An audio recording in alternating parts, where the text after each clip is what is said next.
Assalamualaikum warahmatullahi wabarakatuh. Berjumpa lagi kita ya teman-teman. Masih tetap di tema 6, subtema 2. Kali ini kita belajar mengenai muatan PPKN. Sebelum ke slide selanjutnya, berdoa dulu ya. Kali ini kita akan belajar mengenai pelaksanaan hak warga negara Indonesia. Kalau materi sebelumnya kita belajar mengenai kewajiban, sekarang kita belajar mengenai pelaksanaan hak. Setiap warga negara memiliki hak dan kewajiban. Hak dan kewajiban berjalan seimbang untuk membangun masyarakat sejahtera. Hak-hak warga negara Indonesia telah diatur di dalam UUD 1945.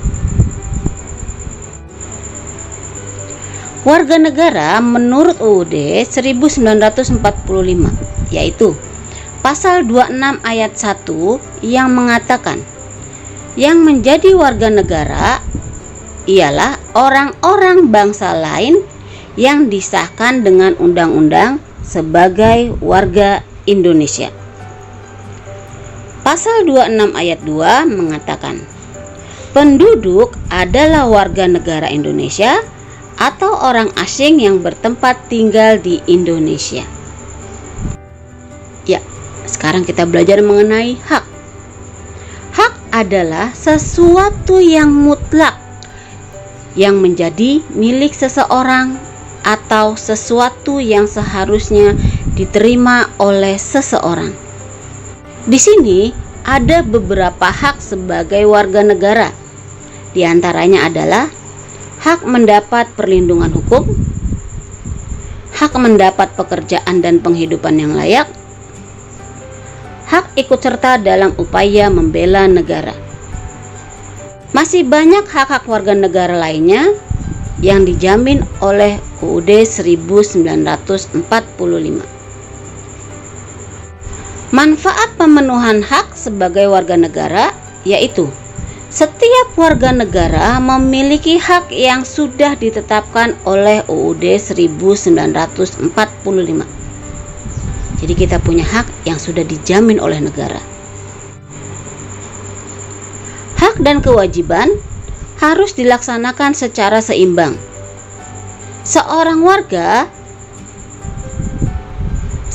warga negara tidak boleh hanya menuntut hak tanpa melaksanakan kewajibannya. Jika seorang warga negara hanya menuntut hak, maka yang akan terjadi adalah kekacauan.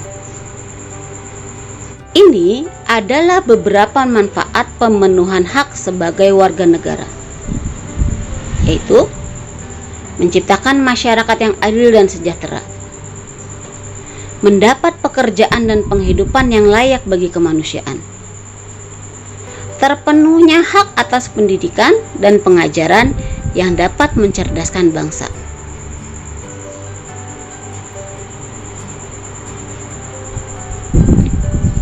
Ya, kita sudah berada di akhir materi. Yang perlu kita ingatkan adalah kita harus melaksanakan hak dan kewajiban secara selaras dan bersama-sama agar mendapat manfaat yang diinginkan. Sekian, alhamdulillahirabbil-alamin. Wassalamualaikum warahmatullahi wabarakatuh.